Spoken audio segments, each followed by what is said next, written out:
আমাদের প্রিয় নেতা, আপনাদের নেতা, বাংলাদেশের গণমানুষের নেতা, গণতান্ত্রিক আন্দোলনের শীর্ষ নেতা, আমাদের আগামীর বাংলাদেশের দিক নির্দেশক, এদেশের গণতন্ত্রের রক্ষা কবচ, স্বাধীনতার সার্বভৌমত্বের রক্ষা কবচ, আমাদের প্রিয় নেতা, প্রাণ প্রিয় নেতা জনাব তারেক রহমান আপনাদের সামনে আপনাদেরকে ধন্যবাদ জানাবেন, জাতির প্রতি কৃতজ্ঞতা জানাবেন। গণতান্ত্রিক সংগ্রামের মধ্য দিয়ে ফ্যাসিবাদের পতন হয়েছে, গণতন্ত্র অবমুক্ত হয়েছে, সেজন্য আপনাদের প্রতি কৃতজ্ঞতা জানাবেন। তিনি আমাদের মাঝে ফিরে আসতে পেরেছেন। আমি আহ্বান জানাচ্ছি বাংলাদেশের গণমানুষের নেতা, আমাদের প্রাণ প্রিয় নেতা, বাংলাদেশের আগামী দিনের দিক নির্দেশক জনাব তারেক রহমান, জনাব তারেক রহমান।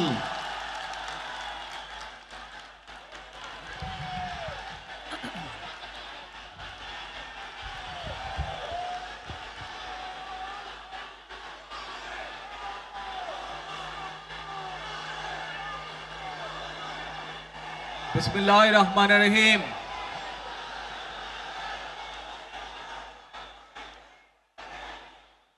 প্রিয় বাংলাদেশ, উপস্থিত প্রিয় মুরব্বীবর্গ, মঞ্চে উপস্থিত জাতীয় নেতৃবৃন্দ, আমার সামনে উপস্থিত প্রিয় ভাই ও বোনেরা এবং মিডিয়ার মাধ্যমে সমগ্র বাংলাদেশ থেকে যারা দেখছেন এই অনুষ্ঠান, প্রিয় ভাই বোনেরা, প্রিয় মা বোনেরা, আসসালামু আলাইকুম। প্রিয় ভাই বোনেরা, আজ প্রথমেই আমি রাব্বুল আলামিনের দরবারে হাজারো লক্ষ কোটি শুকরিয়া জানাতে চাই। রাব্বুল আলামিনের অশেষ রহমতে আজ আমি আমার প্রিয় মাতৃভূমিতে ফিরে আসতে পেরেছি আপনাদের দোয়ায়। আপনাদের মাঝে প্রিয় ভাই বোনেরা, আমাদের এই প্রিয় মাতৃভূমি 1971 সালে লাখো শহীদের রক্তের বিনিময়ে অর্জিত হয়েছিল। ঠিক একইভাবে 75-এ আবার 7ই নভেম্বর আধিপত্যবাদীদের হাত থেকে রক্ষার জন্য সেদিন সিপাহী জনতার বিপ্লবের মাধ্যমে আধিপত্যবাদের হাত থেকে দেশকে রক্ষা করা হয়েছিল। একইভাবে পরবর্তীতে 90-এ স্বৈরাচারের বিরুদ্ধে এদেশের জনগণ, এদেশের খেটে খাওয়া মানুষ তাদের গণতান্ত্রিক অধিকারকে ছিনিয়ে এনেছিল। কিন্তু তারপরেও ষড়যন্ত্রকারীদের ষড়যন্ত্র থেমে থাকেনি। আমরা তারপর দেখেছি 2024 সালে, 71 সালে এই দেশের মানুষ যেমন স্বাধীনতা অর্জন করেছিল, 2024 সালে এদেশের ছাত্র জনতা সহ সর্বস্তরের মানুষ, কৃষক, শ্রমিক, গৃহবধূ, নারী, পুরুষ, মাদ্রাসার ছাত্র সহ দলমত নির্বিশেষে, শ্রেণী পেশা নির্বিশেষে সকল মানুষ সেদিন 2024 সালের 5ই আগস্ট এই দেশের স্বাধীনতা এবং সার্বভৌমত্বকে রক্ষা করেছিল। প্রিয় ভাই বোনেরা, আজ বাংলাদেশের মানুষ কথা বলার অধিকার ফিরে পেতে চায়। তারা তাদের গণতান্ত্রিক অধিকার ফিরে পেতে চায়। বাংলাদেশের মানুষ চায় তারা তাদের যোগ্যতা অনুযায়ী ন্যায্য অধিকার পাবে।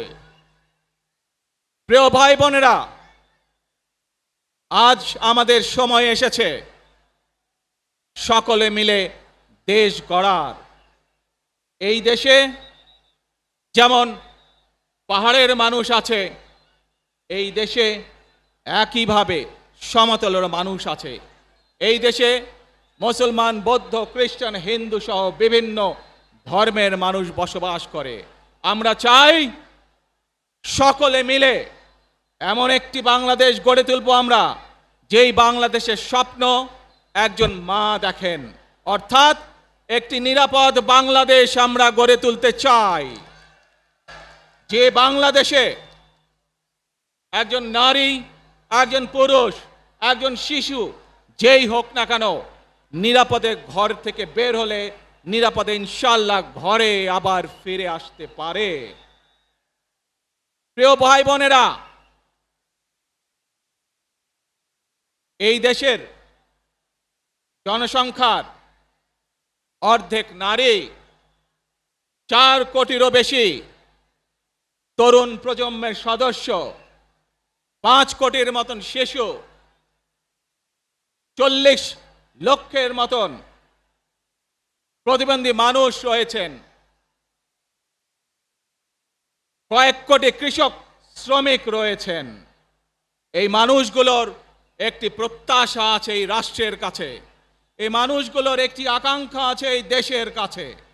আজ আমরা সকলে যদি ঐক্যবদ্ধ হই, আজ আমরা যদি সকলে প্রতিজ্ঞাবদ্ধ হই, তাহলে আমরা এই লক্ষ কোটি মানুষের সেই প্রত্যাশাগুলো পূরণ করতে পারি ইনশাআল্লাহ। প্রিয় ভাই বোনেরা, 71 সালে আমাদের শহীদরা নিজের জীবন উৎসর্গ করেছিলেন এই রকম একটি বাংলাদেশ গঠনের জন্য।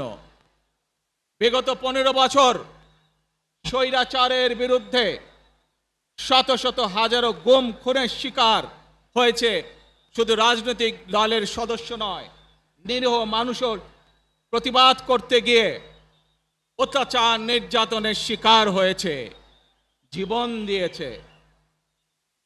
2024 সাল মাত্র সেদিনের ঘটনা। কিভাবে আমরা দেখেছি আমাদের তরুণ প্রজন্মের সদস্যরা কিভাবে নিজের জীবন উৎসর্গ করেছে দেশের এই স্বাধীনতা এবং সার্বভৌমত্বকে রক্ষা করার জন্য। প্রিয় ভাই বোনেরা, কয়েকদিন আগে এই বাংলাদেশের 24-এর আন্দোলনের এক সাহসী প্রজন্মের এক সাহসী সদস্য ওসমান হাদিকে হত্যা করা হয়েছে, ওসমান হাদি শহীদ হয়েছে। প্রিয় ভাই বোনেরা, ওসমান হাদি চেয়েছিল এই দেশের মানুষের জন্য গণতন্ত্র প্রতিষ্ঠিত হোক, এই দেশের মানুষের গণতান্ত্রিক অধিকার প্রতিষ্ঠিত হোক, এই দেশের মানুষ তাদের গণতান্ত্রিক এবং অর্থনৈতিক অধিকার ফিরে পাক। আজ 24-এর আন্দোলনে যারা শহীদ হয়েছেন, ওসমান হাদি সহ 71-এ যারা শহীদ হয়েছেন, বিগত স্বৈরাচারের সময় বিভিন্নভাবে খুন গুমের শিকার হয়েছেন, এই মানুষগুলোর রক্তের ঋণ যদি শোধ করতে হয়, আসুন আমরা আমাদের সেই প্রত্যাশিত বাংলাদেশ গড়ে তুলব, যেখানে আমরা সকলে মিলে কাজ করব, যেখানে আমরা সকলে মিলে আমাদের প্রত্যাশিত বাংলাদেশকে গড়ে তুলব। প্রিয় ভাই বোনেরা, বিভিন্ন আধিপত্যবাদ শক্তির গুপ্তচরেরা বিভিন্নভাবে ষড়যন্ত্রে এখন লিপ্ত রয়েছে। আমাদেরকে ধৈর্যশীল হতে হবে, আমাদেরকে ধৈর্য ধারণ করতে হবে। বিশেষ করে তরুণ প্রজন্মের যে সদস্যরা আছেন, আপনারাই আগামী দিন দেশকে নেতৃত্ব দিবেন, দেশকে গড়ে তুলবেন। এই দায়িত্ব তরুণ প্রজন্মের সদস্যদেরকে আজ গ্রহণ করতে হবে, যাতে করে এই দেশকে আমরা সুন্দরভাবে গড়ে তুলতে পারি। শক্ত ভিত্তির উপরে গণতান্ত্রিক ভিত্তি, শক্তিশালী অর্থনৈতিক ভিত্তির উপরে যাতে এই দেশকে আমরা গড়ে তুলতে পারি। প্রিয় ভাই বোনেরা, আমার সাথে আজকে মঞ্চে এখানে বহু জাতীয় নেতৃবৃন্দ বসে আছেন। আসুন আজকে আমরা দুহাত তুলে আল্লাহর দরবারে দোয়া করি, আল্লাহর রহমত আমরা চাই। যে সকল জাতীয় নেতৃবৃন্দ এই মঞ্চে আছেন, মঞ্চের বাইরে যে সকল জাতীয় আরো নেতৃবৃন্দ আছেন, আমরা সকলে মিলে এই দেশকে নেতৃত্ব দিয়ে আমাদের বাংলাদেশের জনগণের প্রত্যাশিত সেই বাংলাদেশকে আমরা গড়ে তুলতে চাই। আমাদেরকে যে কোনো মূল্যে যে কোনো মূল্যে আমাদেরকে এই দেশের শান্তি শৃঙ্খলা রক্ষা করতে হবে। যে কোনো উস্কানির মুখে আমাদেরকে ধীর শান্ত থাকতে হবে। প্রিয় ভাই বোনেরা, আমরা দেশের শান্তি চাই, আমরা দেশের শান্তি চাই, আমরা দেশের শান্তি চাই। প্রিয় ভাই বোনেরা, মার্টিন লুথার কিং নাম শুনেছেন না আপনারা? নাম শুনেছেন তো আপনারা?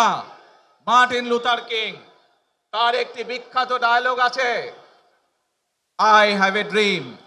আজ এই বাংলাদেশের মাটিতে দাঁড়িয়ে আপনাদের সকলের সামনে আমি বলতে চাই, বাংলাদেশ জাতীয়তাবাদী দলের একজন সদস্য হিসাবে আপনাদের সামনে আমি বলতে চাই, I have a plan for the people of my country, for my country. আজ এই পরিকল্পনা দেশের মানুষের স্বার্থে, দেশের উন্নয়নের জন্য, দেশের মানুষের ভাগ্যের পরিবর্তনের জন্য যদি সেই প্ল্যান, সেই কার্যক্রম, সেই পরিকল্পনাকে বাস্তবায়ন করতে হয়, প্রিয় ভাই বোনেরা, এই জনসমুদ্রে যত মানুষ উপস্থিত আছেন, এই সারা বাংলাদেশে গণতন্ত্রের শক্তি যত মানুষ উপস্থিত আছেন, প্রত্যেকটি মানুষের সহযোগিতা আমার লাগবে। প্রত্যেকটি মানুষের সহযোগিতা আমাদের লাগবে। আপনারা যদি আমাদের পাশে থাকেন, আপনারা যদি আমাদেরকে সহযোগিতা করেন, ইনশাআল্লাহ আমরা আই হ্যাভ এ প্ল্যান বাস্তবায়ন করতে সক্ষম হব। আসুন আমরা আল্লাহ রব্বুল আলামিনের দরবারে হাত তুলে প্রার্থনা করি, আমরা জানো, হে রব্বুল আলামিন, হে একমাত্র মালিক, হে একমাত্র পরওয়ারদিগার, হে একমাত্র রহমত দানকারী, হে একমাত্র সাহায্যকারী, আজ আপনি যদি আমাদেরকে রহমত দেন, তাহলে আমরা এই দেশের মানুষ কঠোর পরিশ্রম করার মাধ্যমে আমাদের প্রত্যাশিত বাংলাদেশকে গড়ে তুলতে পারবো। আজ যদি আল্লাহর রহমত এই দেশ এবং এই দেশের মানুষের পক্ষে থাকে, আল্লাহর সাহায্য, আল্লাহর দয়া এই দেশের মানুষের উপরে, এই দেশের উপরে থাকে, ইনশাআল্লাহ আমরা আমাদের প্রত্যাশিত বাংলাদেশ গড়ে তুলতে সক্ষম হব।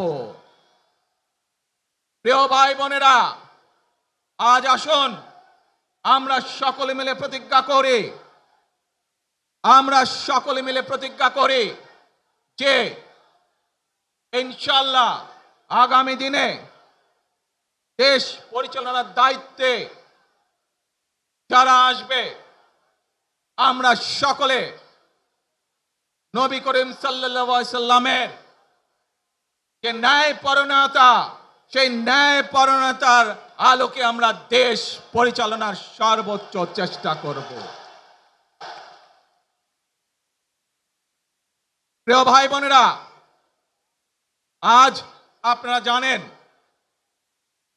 এখান থেকে আমি আমার মা দেশনেত্রী খালেদা জিয়ার কাছে যাব। একটি মানুষ, যে মানুষটি এই দেশের মাটি, এই দেশের মানুষকে নিজের জীবনের থেকেও বেশি ভালোবেসেছেন, তার সাথে কি হয়েছে আপনারা প্রত্যেকটি মানুষ সে সম্পর্কে অবগত আছেন। সন্তান হিসাবে আপনাদের কাছে আমি চাইবো, আজ আল্লাহর দরবারে আপনারা দোয়া করবেন, যাতে আল্লাহ ওনাকে তৌফিক দেন, উনি যাতে সুস্থ হতে পারেন। প্রিয় ভাই বোনেরা, সন্তান হিসাবে আমার মন আমার মায়ের বিছানার পাশে পড়ে আছে সেই হাসপাতালের ঘরে, কিন্তু সেই মানুষটি যাদের জন্য জীবনকে উৎসর্গ করেছে, অর্থাৎ আপনারা এই মানুষগুলোকে, যাদের জন্য দেশনেত্রী খালেদা জিয়া জীবন উৎসর্গ করেছেন, নিজের জীবন, সেই মানুষগুলোকে আমি কোনোভাবেই ফেলে যেতে পারি না। এবং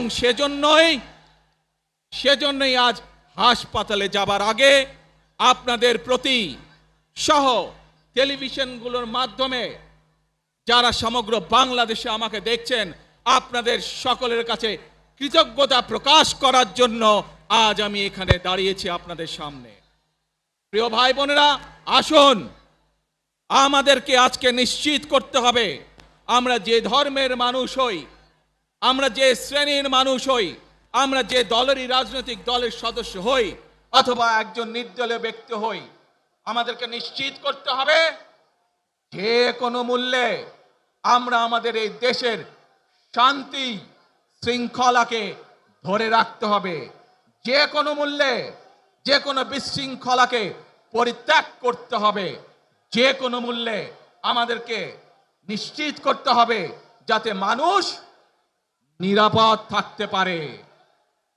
শিশু হোক, নারী হোক, পুরুষ হোক, যে কোনো বয়স, যে কোনো শ্রেণী, যে কোনো পেশা, যে কোনো ধর্মের মানুষ যেন নিরাপদ থাকে, এই হোক আমাদের চাওয়া আজকে। প্রিয় ভাই বোনেরা, আসুন প্রিয় ভাই বোনেরা, সবাই মিলে আজ আমরা প্রতিজ্ঞাবদ্ধ হই, সবাই মিলে করব কাজ। জোরে আরো, সবাই মিলে করব কাজ, কর্মমোদের বাংলাদেশ।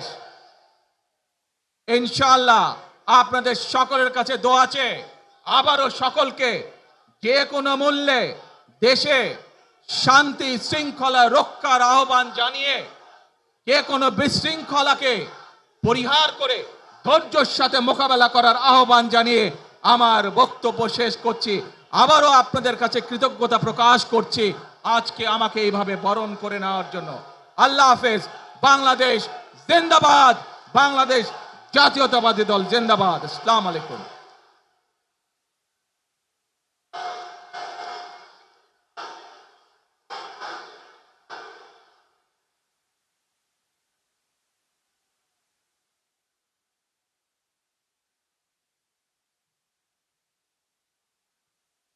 আমরা আজকের এই সমাবেশ থেকে বাংলাদেশ জাতীয়তাবাদী দলের ভারপ্রাপ্ত চেয়ারম্যান জনাব তারেক রহমান, তিনি আমাদের মাঝে এসে আজকে যে গুরুত্বপূর্ণ দিক নির্দেশনামূলক বক্তব্য রেখেছেন এবং সেই সাথে সাথে দেশবাসীর কাছে কৃতজ্ঞতা প্রকাশ করেছেন, সেই জন্য আমরা ভারপ্রাপ্ত চেয়ারম্যান জনাব তারেক রহমানকে আন্তরিকভাবে মুবারকবাদ জানাই, ধন্যবাদ জানাই, সংগ্রামী সালাম জানাই, শুভেচ্ছা জানাই এবং অভিনন্দন জানিয়ে স্লোগান দিচ্ছি, তারেক রহমানের সংগ্রাম, তারেক রহমান এগিয়ে চলো, আমরা আছি তোমার সাথে। মনে রাখবেন, we have a plan, we have a plan for the people and for the country। ইনশাআল্লাহ আমরা সেই প্ল্যান বাস্তবায়ন করব। আল্লাহ হাফেজ।